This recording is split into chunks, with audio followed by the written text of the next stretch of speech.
all. Welcome to part one of GovCon TrailBlazers, Igniting Innovation and Strategy. My name is Chloe Norwood. I am the Field Marketing Specialist here at Visible Thread, and I will be your host today. Before we get started, I'd like to note a few housekeeping details. We have a Q&A box on the screen. Please make sure to be submitting your questions throughout the presentation. We also have an attendee chat. I encourage each and every one of you to get involved in that. We also have a free content box. We have tons of resources included in there. We've officially announced the date and location of Visible Thread's VT Summit, which will be on November 7th in Arlington, Virginia. Additionally, if you are on the West Coast, we are hosting a VT Customer Forum in Anaheim, California next month. Click the links to get more details. The slides and recording of this webinar will be available after this session ends. For the following 3 weeks, we will have more GovCon Trailblazer webinar sessions. Make sure to keep an eye out in your email for the links to join. Today, we will be discussing secrets to getting cooperation, support, and buy-in from key individuals, from team members and subject matter experts to senior management. I am thrilled to introduce our speaker today, Cynthia Bruce, Associate Director of Proposal Development at Precise Park Link, excuse me. It's okay. And Cynthia, if you want to take it away from here. Great. Thank you so much, Chloe. And good morning, everybody. Welcome. I want to thank Visible Thread for asking me to take part in what I think is going to be a really, really interesting webinar series here, talking about what's coming up and how it's impacting things. So I want to start by asking everyone a question. What scares you? Maybe it's a little spider, or maybe it's a cute little snake. This snake here, this is my pet. Her name is Slinky. Beautiful little ball python. She's only 4 feet long. She's wonderful, super friendly. What about a really big spider? Maybe that's what's going to get you. Or a really big snake. Probably Slinky's cousin. A little bit meaner. Trypanophobia. So there's supposed to be a video here. You can see it kind of in the top there. There is a needle there. It's fear of needles. You know, it's amazing when people are open and a little bit transparent that there's actually quite a few people who are afraid of needles. And what about public speaking? So this is the #1 phobia. It's called glossophobia, in case anybody really wanted to know. It impacts about 75% of the adult population in the entire world. So if you have it, I do, it's not a big deal because probably just about everyone else around you has it as well. What about these people here? Senior leaders in your organization, maybe your colleagues, someone in a different organization that you might be teaming with. Anybody that you have to worry about having to talk with and asking them for things. Experience says, yeah, most people are worried about these things. So this slide here, this is actually true. We'll get into the details of it a little bit later, but for right now, I want you to consider how you would react if someone described you like this and you found out about it. Would it scare you? Would it motivate you? Do you think it could be something that you could embrace? But I want you to just think about this, and we're gonna get back to it a little bit later. We're gonna go through a few more things first. Oh, sorry. Good morning. This is our very first Visible Threads 4-part webinar series, GovCon TrailBlazers, Igniting Innovations and Strategy, as Chloe mentioned earlier. So I think it's reasonable to say that we all know that strategy can make or break an organization, make it sink or swim. And now with new technologies like AI that are emerging at a pace I don't think we've ever seen in this world, I think we're finding that traditional approaches to strategy are leading not only to stagnation, but in some cases to quick and fiery demises. And who is being looked at to define and shape new approaches to strategy? That would be the leaders and the people with influence in any organization. Today, I'm going to talk you through some approaches that have been successful with me in getting influence in the different organizations I've worked with, and strategies that have helped others develop their own influence, especially when they don't naturally have the personality to go and tell a room full of people what they need and how it needs to get done. My name is Cynthia. I'm Associate Director of Proposal Development. We are headquartered here in Toronto. We have 17 offices across Canada. So managing people and managing teams remotely all over the place is something I've had to do for, come December, almost 10 years. So my proposal career, when I fell into the quail trap, as I like to say, it started back in 2002. President of the company back then came up to me and said, "Cynthia, have you ever heard of Merck's?" And me being so intelligent, I looked at him with a blank look on my face and said, "What's a Merck's?" So this will resonate obviously with our Canadian attendees. For those of you who don't know, Merck's was the first public-ish procurement portal in Canada. Anyways, that was my introduction to proposals. So 2 days later, with a typewriter and a fax, I'd submitted my first proposal. And I did all the right things. I read it, I shredded it, I made compliance matrices, we developed strategies, we developed narrative, we reviewed it, we priced it out. And it was, of course, none of those things. It was 2 papers. There were 3 fields. I put them in the typewriter and I filled in our company name, our address, and the amount of our bid. Put that in the fax machine. That was the first proposal I ever submitted. Things are a little bit different today. I'm also a mother of 2. I have 2 adult children who are successful in their own right.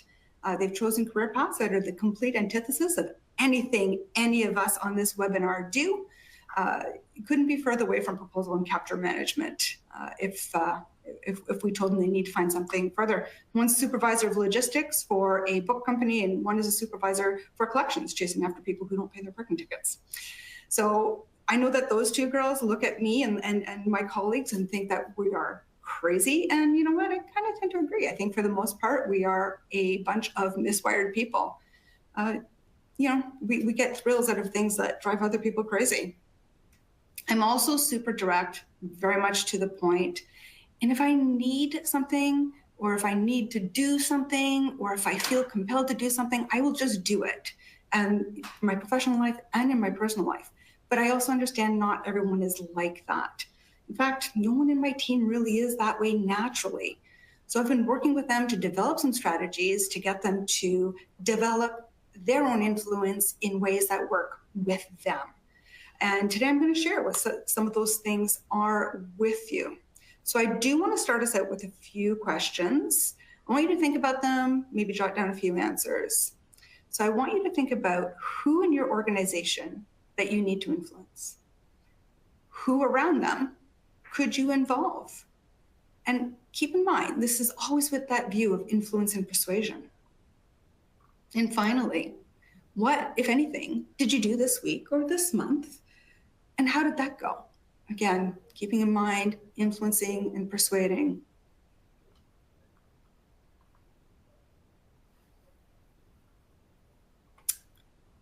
So, it could be when we're talking about who do you have to influence? Could be your boss, could be an SME, could be someone in your C-suite. Who could you ask for help? A colleague, your boss, maybe a VP, a vendor, a teaming partner. There's a lot of different people when you start thinking about who can help you get what you need. And then what have you accomplished last week, last month? So here I really want you to stop. I want you to think back, because it's about more than what is potentially obvious at first. So when did you last successfully influence a person, a process, or an outcome? Maybe a strategy, an approach on a bid or on a capture plan, a go, no-go decision, a rewrite, maybe some software that you're using. So when you really start thinking about it, where and how we can influence things is really, really a wide prospect. It's not always about people and outcomes. So further to that, when it's coming to those outcomes and what comes from developing influence and getting that buy-in within your organization, what are you helping accomplish? Aside from being able to do your own work more quickly because you're getting what you need in a timely manner, you'll be helping to drive team alignment. You'll be building trust with those people that you work with and work for. You'll be participating in crafting a shared vision. And it might be for a capture plan, it might be for a submission, or it might be for something way bigger. You'd be fostering collaboration. So you'd be creating and fostering a new environment where people work together. Lots of organizations, that necessarily isn't the go-to. So if we can really help create that environment where people are open and working together, things will get done more quickly and more efficiently over time. You're going to help pave a new path, and that'll be a path of least resistance where people are not feeling guarded and they're open and they're willing to help. It will help create time and efficiency, again, across a broad spectrum of items. So how you do your job, how other people respond to you, how you're asking for information. And then you're, of course, always wanting to be shaping future behaviors. So I get it. When you don't have it and you're not inclined to it, you don't necessarily have that big title, it can be hard. So think about yourself, think about your team, and think of some of the personalities that we're faced with as a largely neurodivergent group of people. The research is showing that people who like to do the kind of work we do, we tend to fall into the neurodivergent side of things, and we're not, so it means we have to deal with a lot of neurotypical people, and we don't necessarily always think or act alike. So we as proposal professionals and capture professionals, we're not like most people. On the proposal side of things specifically, we're the type of people who are going to get a thrill out of a 1,000-page RFP dropping on our desks. We're not going to run away crying our eyes out, and we're going to get a rush and we're going to get a drive because there's that deadline. But not everybody that we're working with is going to be thrilled. In fact, some of them might want to run away crying their eyes out. And not everybody's going to be assertive, and they're not going to be always ready to go. And we need to be ready to tell everybody how things are going to be. We need to be that focused and that guiding light. We need to set that path.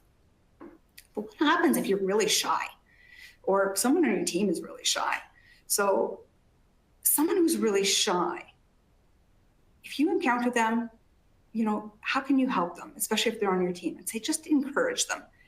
Encourage them to use their voice a little bit more. Just a little bit at a time, for a small portion, maybe for a specific task, or maybe for a small series of tasks that are all linked in together. But encourage them to really step out of their comfort zone and to start challenging themselves. Maybe we're talking about someone who's introverted. I think we'll find that, again, most people in the proposal industry probably find themselves more on the introverted side, and on the capture, they're more on that extroverted side. So it's interesting how two very different personality types end up working together so closely. So on the proposal side, we're hired for our skills behind the computer screen, right? We're not hired for being in front of it. And so if we're introverted and we need to get out there and create influence and create our reputation, we do need to step out of our comfort zone. Again, small steps, baby steps, little chunks at a time. Keep it contained, keep it defined, keep it manageable. And the whole idea is here is that you don't have to jump out and go present to World Congress tomorrow, right? We don't want to get you overwhelmed. So small baby steps, you eat an elephant one bite at a time, right? Same kind of idea. If you are uncertain and you're not quite sure how to proceed, put your hand up, ask for some help, talk with your manager, talk with your leadership team, talk about it with one of your colleagues, and ask if you can have a little bit more. You're going to go into a situation, you want to be prepared about how to handle it and how it's going to be received. And taking these little steps and being prepared is going to help build courage and start making you feel more certain when you see that what you're doing has positive impacts and it's well received. If you're constrained, ask your boss if you can take the lead. Sometimes as managers, and sometimes even as leaders, sometimes we hold our teams back. We don't maybe necessarily realize it. So if you're feeling like you're being held back, put your hand up and let your boss know. Ask them if you can take the lead on a whole project or on a piece of it. Again, right? Scale it to what is appropriate for the situation. Your leader, your manager may not know that you even want to take the lead. So make sure you're communicating that and you're letting them know what you want to do and where you want to grow. Excuse me. And maybe you haven't spoken up, and maybe they don't have that impression because maybe you are a little bit shy, or maybe you are a little bit uncertain. So, and maybe because of that, your desire to take the lead, or your feeling of being constrained, it's just, that's how it's resonating and coming through. So just ask. I can say that in most cases, they're probably not going to say no to letting you take the lead for something small, right? Like let's make small that first step. If you're unsure, you know what? Sometimes you just got to go. You got to take that step. You got to just jump out of that airplane, and you just got to try. Keep in mind that this is work. We do proposals. It's not going to be catastrophic, right? You're not working by yourself in most cases. There's always someone there around you to help. And, don't do this on the day you're submitting a bid, please, because, that might be not quite catastrophic, but certainly less than ideal. But earlier on in the process, just go for it. If you're nervous, take a deep breath. Find someone or something that can anchor you. Find someone that can help calm you down, bring you back into a sense of yourself, and do what you have to do. Right? We are all adults. We were all hired because we are good at what we do. And sometimes we just have to remind ourselves of that. So I can promise you that thinking about it and worrying about it is 99% of the time going to end up being way worse than what actually doing it is. So if you're worried about what kind of in that stream of being worried and just stepping out and trying something new, if you're worried about what other people are going to think, and this is really easy to say, it's not always easy to take in, and it's not always easy to accept. But what other people think about you, it's none of your business. And a lot of times it's not even about you. It's usually about them and some of their own limiting beliefs, or, where they feel that they need to step up and they're not. So keep in mind also that if your worry isn't necessarily about what other people are thinking about you, but it's about something else. There's been lots of science and there's been a lot of studies that say most, if not just about everything, what we worry about never actually comes to pass. So we spend a lot of energy being worried. And I know in our logical brains, there's nothing to worry about. So it's about finding that balance and grounding yourself and reminding yourself, even if you have to write it. I know someone who's done it.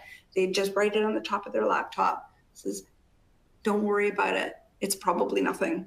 So whatever it is that can kind of remind you of that.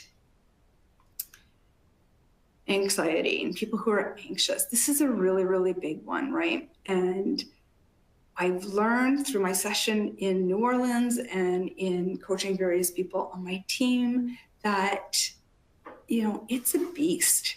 And what I'm going to say, again, logical brain gets it, but in the moment and that reaction, those are two different things. This is something that you're going to need to work on. But over the years, I've heard that intentionally stopping, taking a breath, doing some box breathing works wonders. Writing it down, stepping away from your computer and going for a walk, just like leave that situation. Saying it out loud, even if it's just yourself, and then reframing it. And if anybody else has any other strategies here they'd like to share, please include them in the chat for me. All right, so what can you do? Well, as far as I'm concerned, the first thing you can do is learn, read, and study. Go to therapy. There's so many things you can do in order to pick up strategies and coping mechanisms to help you through some of those things that might be blocking you or might be holding you back. There are tips and skills that are going to help you translate into bigger things over time if you research it and you understand it and you start implementing some of those things that have been proven to work with multiple people over the years. So at the end of the slide deck, and I am going to ask the Visible Thread team to share the information post-event, there's some resources in there. My all-time favorite is being How to Make Friends and Influence People. And I didn't realize it until I started building a very similar presentation to this one for BPC in New Orleans. That actually, my foundation and how I approach things is really based and shaped by that particular book. Talk with your manager. If your manager is not an open sort, find a leader in your organization that's willing to talk to you. They don't need to be a mentor. They don't need to be involved in what you do. It's just a different voice. Maybe someone that can help you within the organization to start gaining your own influence. Ask to participate in meetings that you haven't been asked to participate in so far. And you can always phrase it from a perspective of, I just want to observe, I want to learn, I want to understand the larger process.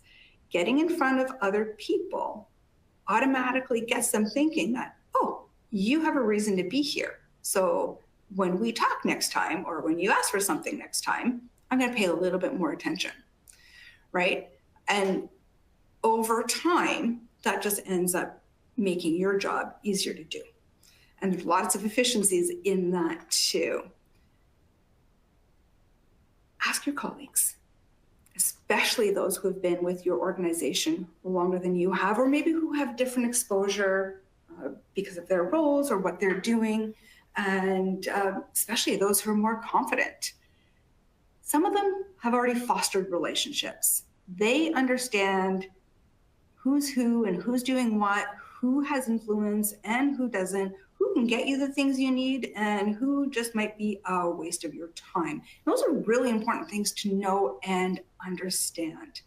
So if you've read the Book of Knowledge the APMP offers us as members, there's some information in there as well.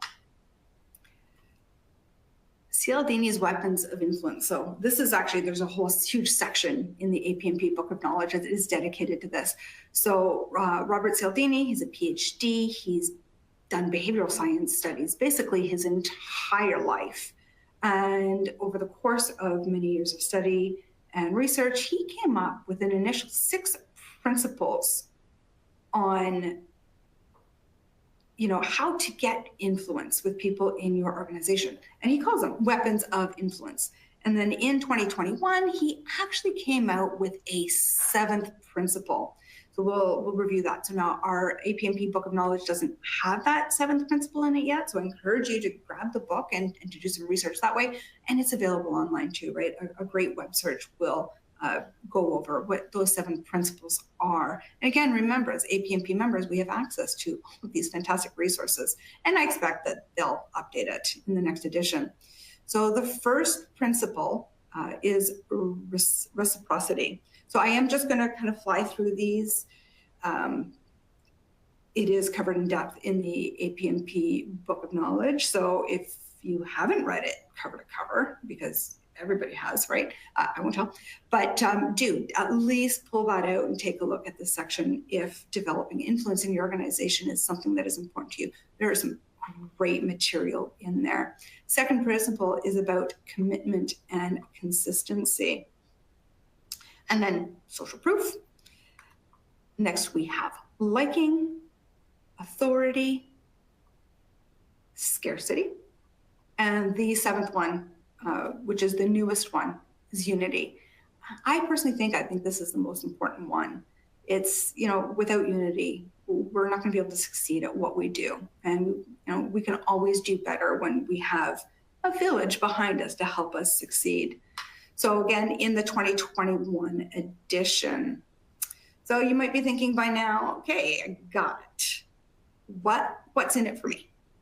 So if I get through all of this, how am I going to go about doing all of this? And what do I get out of it? So by practicing, you're going to get better. Just like anything else, right?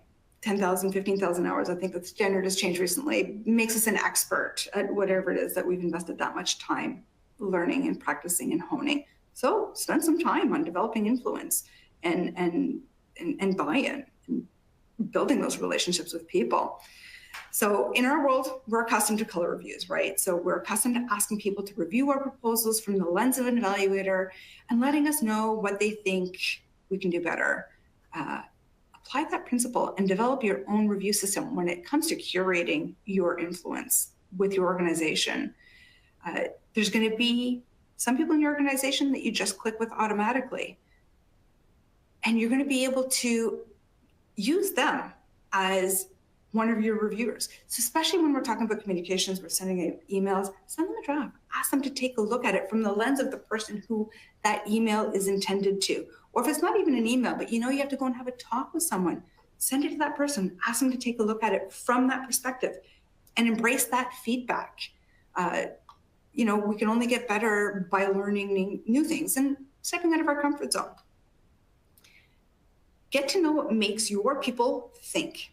So once you understand what makes the different people that you need to interact with tick, you can tailor your message for them and get the outcome that you need a whole lot more easily. So let's look at it, you know, a couple of quick examples. You might have an SME. They don't have time for anything. They want an email, super quick, super direct, no fluff. You tell them what you need, you tell them when you need it by, and then you let them get it to you. Maybe you're going to your chief operating officer. He's going to want some context on what is going on, why you need what you need, and what you're looking for your outcome, right? So it's important when we're communicating with people that we always shape the ask from them. Tell them what you need and how you need it, and let them see if they can give it to you within those rails. And if not, they should be communicating that with you. But you have an idea of the outcome you want, so communicate that. And maybe somebody is a little bit more old-fashioned. They want a little bit more of a personal touch. Get to know those people. Get to know if they went out to dinner with their husband last night. Give them a call. Ask them how their children are doing. And then let them know that you're going to send them something and you need some help.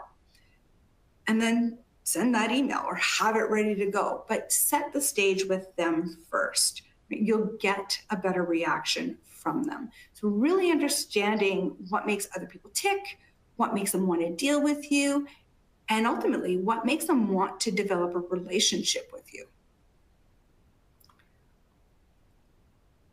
But be prepared.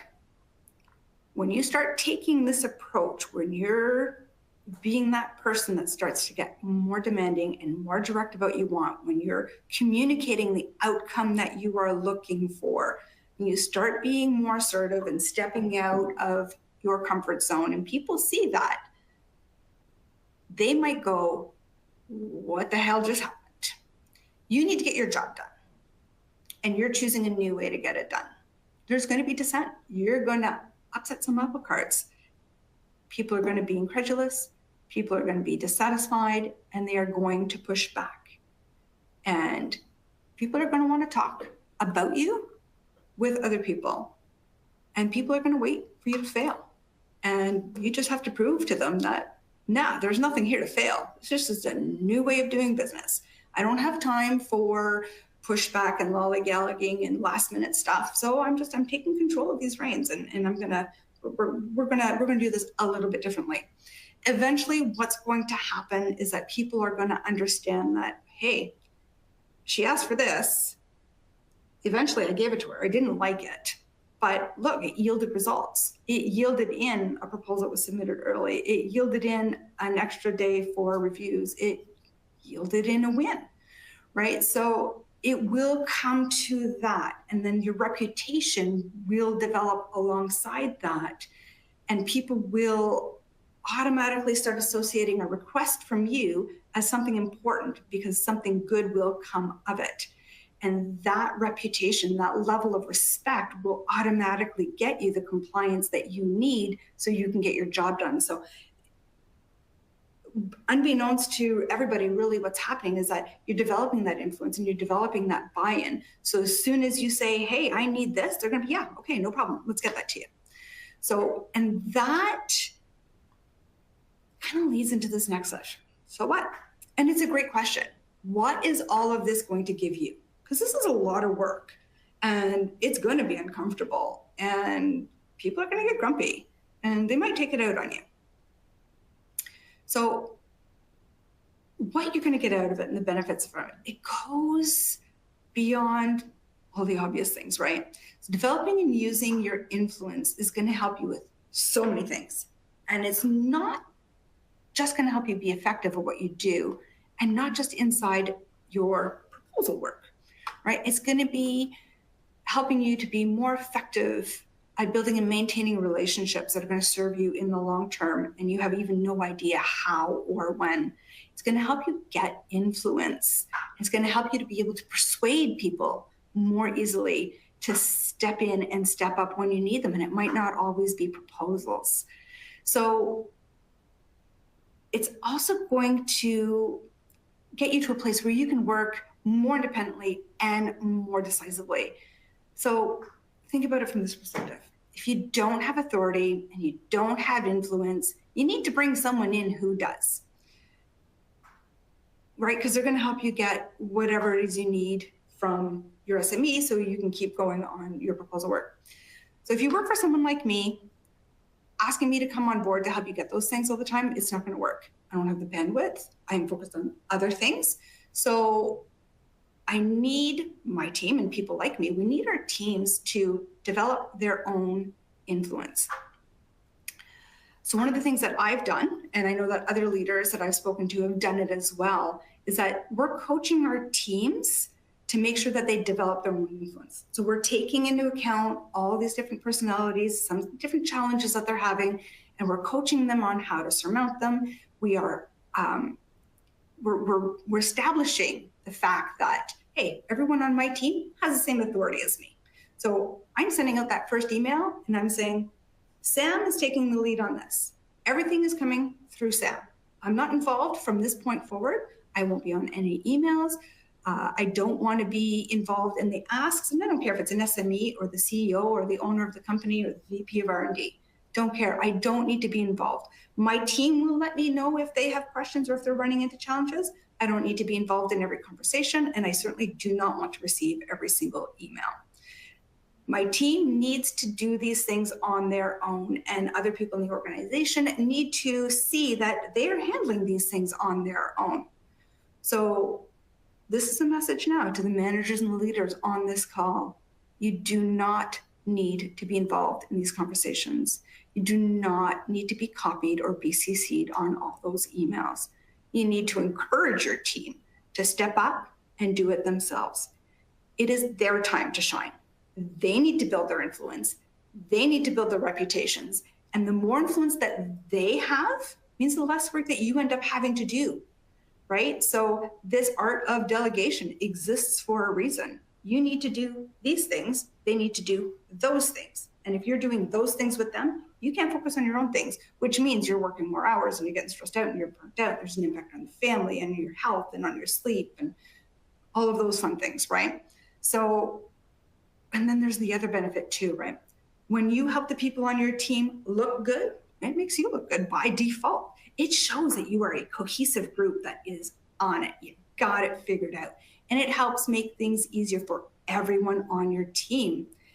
And then if everyone on your team is perceived to have that same level of influence, you get to distribute work a whole lot more evenly across your team, rather than having one person who's always kind of bogged down because they're the only ones who can get stuff from other people. So help them build their careers. You've had your time to shine. And as a leader, your job is about getting them up to that next skill level and the next job, because they're not going to want to work for you for the rest of their lives, and you shouldn't want them to want to work for you for the rest of your lives. It's super selfish, and that's not who we are as leaders, and that's not what we're about. And so the final thing here on this slide I want to talk about is, we want to avoid those bids and proposal horrors. So as you develop your influence and your persuasion and the level of buy-in you have from others in your organization, we're going to be able to address the bottlenecks, because there are always bottlenecks. They tend to be the same people and for the same reasons. That leads to stress. It leads to management issues. It leads to missed deadlines. And, that's kind of what we're paid to do, is to not miss deadlines. So it all amounts to a whole bottle of stress that no one needs. So having everybody leveled up at the same level when it comes to their influence means that, we can avoid all of those things. We can plan better, and we can avoid a whole lot of pitfalls. So over the years, what have I learned? So, and I know this is a contentious one. I got some feedback in New Orleans, but hear me out. I am the best at what I do and the skills that I have. And nobody is going to do those things that I'm good at better than me. That's it. But flip side of that is everyone on my team, they have all their things that they're the best at, that no one will ever do better than them. And because we're all the best at the different things that we do, it makes us a powerhouse. It makes us effective. So, and my team has lived this real world. Our team reduced from a count of 6 to a count of 2.5. We've only had to reduce our output capacity by less than 25%. And that's because we're not spinning our wheels, wasting our time hunting after people, trying to get things, and then feeling that frustration of people not delivering because they don't think it's important because it's just us, right? Everybody carries their weight. We get to spread things out. People jump in when they have to help meet a deadline, whatever the case may be. And everybody can do it equally well, but differently, because we're all going to have influence with different people, right? So sometimes it's better to have Sam reach out to Francesca to get that piece that we need from her. So keep that in mind too, and use the influence that your team has strategically, because sometimes that's really important too. What else have I learned? Confidence matters, and it matters a lot. So you need to be confident that you were hired to do the job that you are doing. Ultimately, everybody in the company, even though sometimes begrudgingly, they want you to succeed, because if you succeed, the whole company succeeds. We are driving revenue. We are driving payroll. We are letting people get paid. We are making money for the organization. We're driving profit. The proposal teams, the capture development teams, that whole business development, like that's it. That's your revenue for your business. Sure, you can sell products and services and there can be recurring revenues, but when we're talking about a huge, massive chunk of revenue, that's us in the business development timeline. And within the proposal industry and the proposal team within the business development continuum, we're a key element to that, right? So don't ever underestimate our impact to the organization. So there's confidence to be had from that. And if we can't do our jobs because someone is getting in our way, we need to make sure that we get past that. So one of the things is like, just be assured in the knowledge that you are an important part of your team and you are an important part of your organization. Even if your manager maybe doesn't communicate that with you, maybe if your organization doesn't communicate that with you, but without a proposal team and without a capture team and without the sales team, there's not a whole lot left to an organization. All right, so work on those skills that are going to get you in front of people, that are going to get people respecting you and what you do and what you ask for. Confidence will get you different reactions from different people though. So keep that in mind. It's going to take work. And sometimes you just have to fake it. You just have to pretend like you're confident and you know it, even if you don't. And if you don't, that's okay. Someone on your team's got your back. And remember, it's only work. It's very important to the organization, but it's only work. There's nothing life-ending here, right? So a little bit of perspective there, because that's a big deal, confidence. This is a theme we're going to cover off a few times in the next little bit of slides here. Don't apologize. I don't apologize unless I've been wrong about something. I don't apologize for doing my job. I don't apologize for asking somebody to do their job, to get me something that I need from them. I don't apologize for interrupting anybody's time or taking up too much time to have to ask for something in order to be able to do my job. I have deliverables. That is my job. That is what I was hired for. And it's not personal. It's not personal, rather. I'm not setting up a team to fail. I'm not trying to drain a team of their resources. And I'm not trying to make anybody's life harder. Just need to be focused and we need to get it done. So please, I implore you, stop apologizing. I hear it all the time. We're apologizing for nothing. We're apologizing for trying to do our jobs. And so when you make a habit of apologizing for things that don't require an apology, you're reducing yourself to someone that can be seen as potentially in the way all the time, or who isn't important, or who isn't effective. So that's where being confident is a really good partner to not apologizing, just asking what you need to ask for. You have a purpose. You don't need to be rude and aggressive about it. Just be matter of fact, right? And that is going to resonate. So after all that, what can you do effectively and convincingly to create buy-in and influence for what you need? Learn how to manage people. And let me be clear here, I don't care what your role is. And this really is targeted more to people who don't have manager or leader titles and who don't have a real authority that comes with a title within an organization. You need to learn how to manage your manager, your colleagues, anybody on the same band as you, someone junior to you, someone senior to you. It really doesn't matter. People at first will get their backs up. I can pretty much guarantee it. They don't need you to manage their time. But when you spin it as, I'm not trying to manage your time, I'm trying to make sure you understand where I need you to focus, because we as an organization need you to spend your time on this more and just this for right now. People will come to appreciate that when you ask, you're asking exactly for what you need, and you're being clear, and you're not sucking time and resources out of their work lives. They will come to appreciate that, and they will come to respect it, and it will absolutely shape your reputation within your organization. So again, stop apologizing. You are hired to do a job. Part of that job is asking people for information, but be clear, be concise, be to the point, understand your audience, understand what they need from you, and you don't have to apologize unless you're wrong. Then you absolutely need to apologize, because that is going to build credibility and respect. So like many, I was Girl Guides, Brownies, junior leader, I was a Pathfinder. Our salute and our motto was be prepared. Scouting, I believe, has something similar. It wasn't a great big thing in Canada when I was younger. I'm not going to say how many years ago, but it was more than 10. So I would never have been convinced back then that the whole concept of being prepared would be a grounding tenet to being successful in life. So if you're prepared for a meeting, for a presentation, for a conversation with a client, be prepared.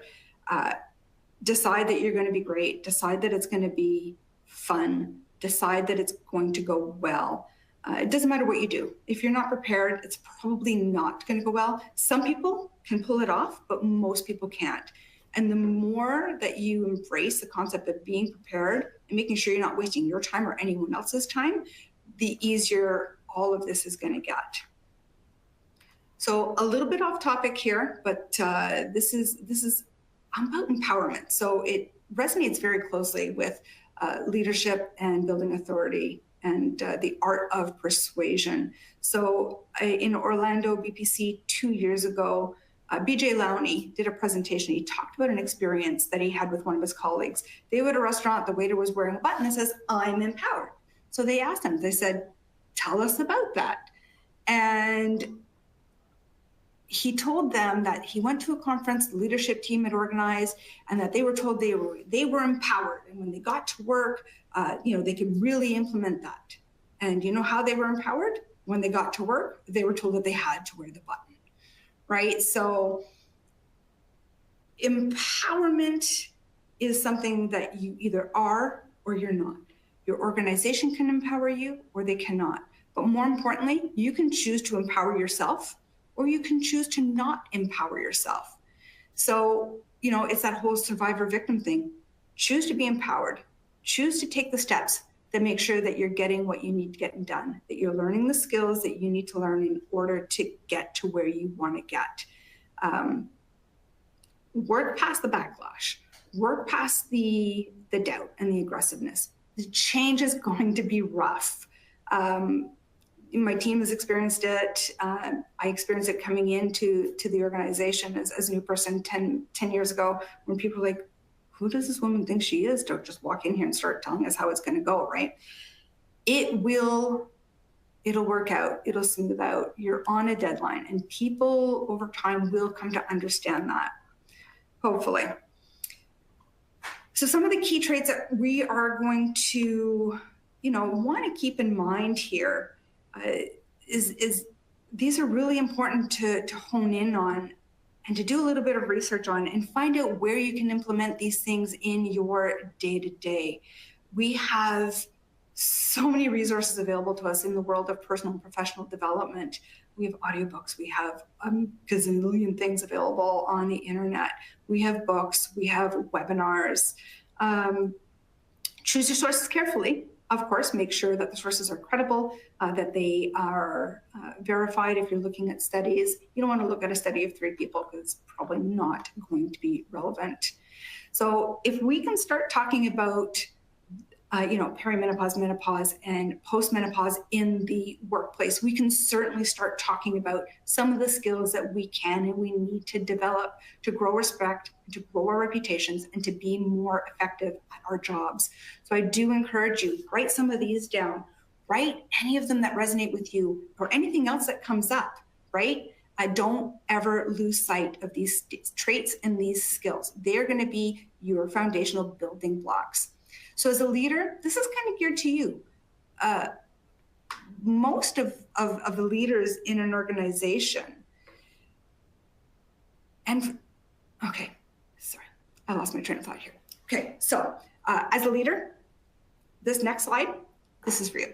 So most of this it's for the leaders in the organization and for managers who I hope are striving to become leaders. Because let's be clear, there is a difference between leaders and managers. Leaders are not always managers and managers are not always leaders. So think about that. There is absolutely a difference. You're going to want to hand over the lead and hand over the reins to your team. Let them be in charge. Let them take the lead. Be there if they need you. Be the person that they can come back to, but let them manage the meetings, the interactions, the conversations, and the deadlines. And once it's been established that the authority that they have is the same as the authority that you have, it's going to be fantastic, right? You're going to see traction and you're going to see change. Remove yourself from the conversation. Like I said earlier, you don't need to be involved in every conversation, in every transaction. Stay out of it. You don't need to be involved in the minutia. You are giving someone else an opportunity to grow, to shine, and to show others what they're made of. Let them prove their mettle. You don't need to micromanage. You need to step away from it. You need to let your team succeed, and let them make those win announcements to the organization. Let the message come from them. It doesn't need to come from you anymore. You've had your time. You've got your place secured. You're good. You're on your path. Talk about your team in the rooms that they are not in. I don't know that there's anything that's more important than this. You need to set them up for success with the other managers and leaders in your organization. Let them know that if it comes from them, your team, it is no different than it came from you. Set the expectation, meet the commitments, and let them know that there is no difference. If they keep coming to you, keep pushing them back. All right, we're getting close here. So a little bit of work mom advice.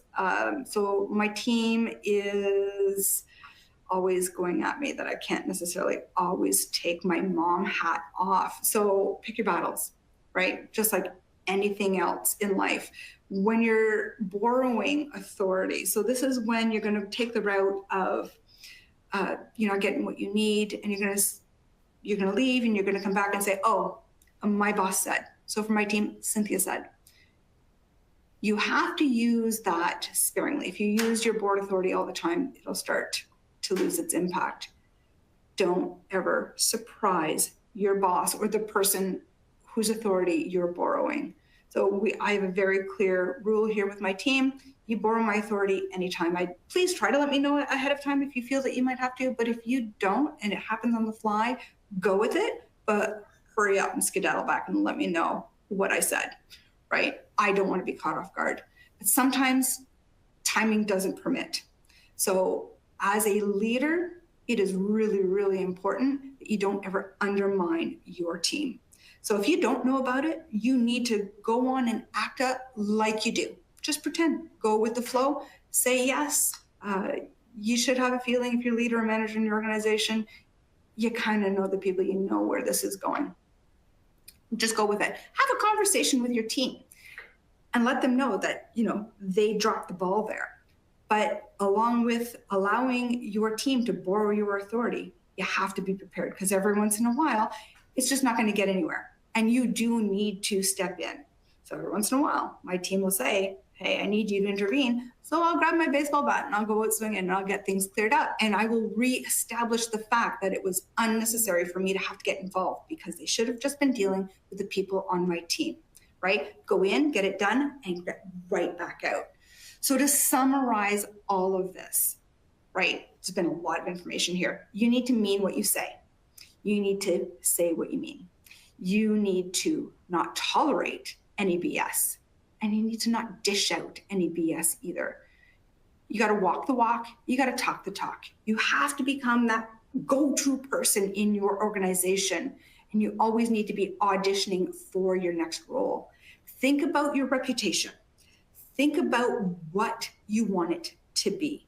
This is something that you need to think about. This is something you're going to work on. And this is something that you're going to refine over time, right? So there's a lot of skills that are going to be involved, and there's personality traits, and there's communication style, and there's that whole concept of reciprocity that we went through in CL Denise Weapons of Influence. This is going to be a really, really big one in establishing and creating your reputation and your identity within an organization.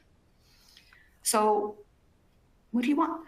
Your reputation in your organization has to be a product of what you want it to be.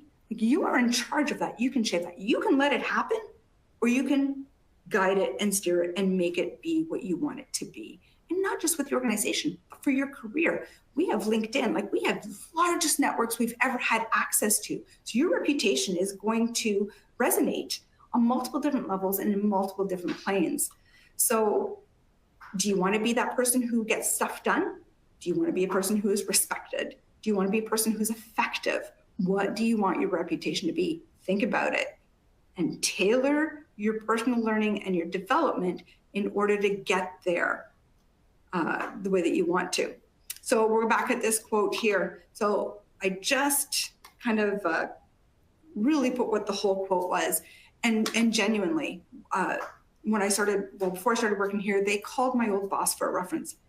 And this is what she said. She does not tolerate bullshit well. And that was why I actually got hired here. So there is room for that, especially in what we do and in our industry.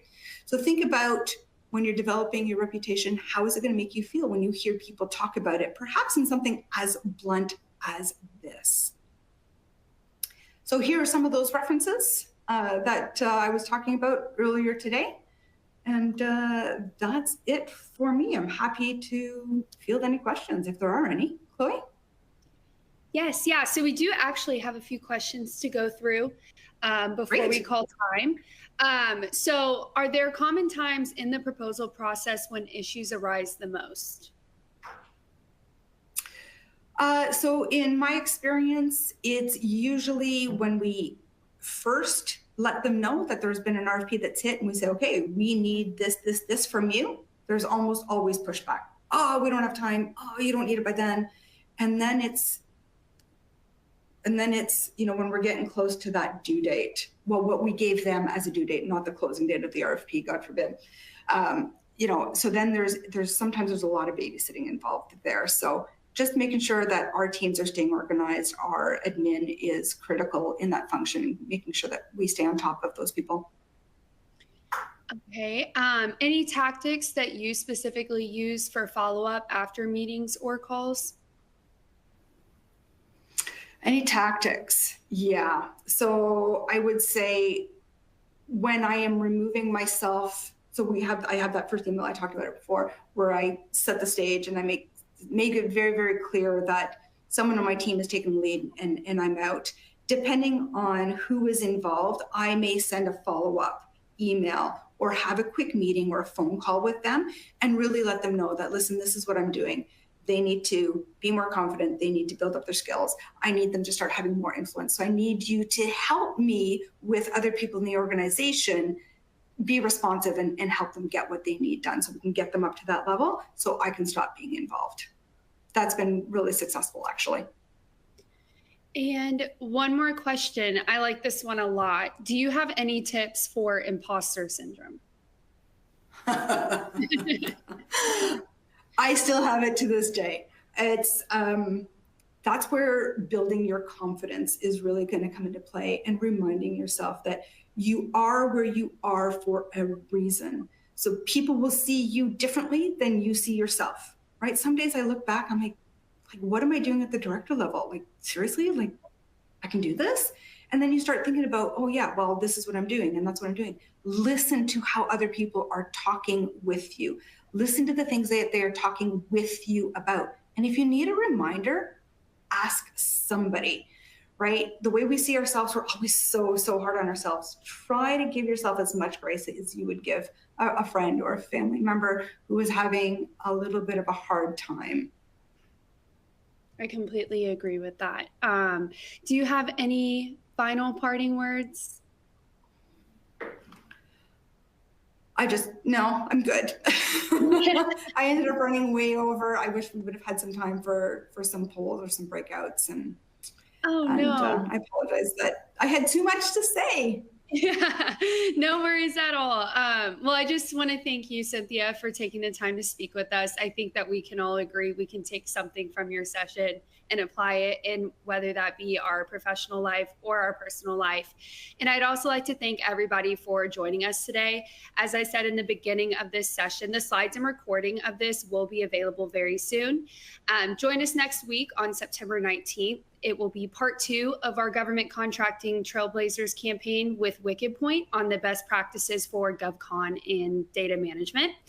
Also, there is a survey at the end of this session. Would you please, I ask everybody to please fill out that survey. I would really appreciate it. And once again, thank you, everyone. Thank you, Cynthia. And we will see you all next week. Thank you, Chloe.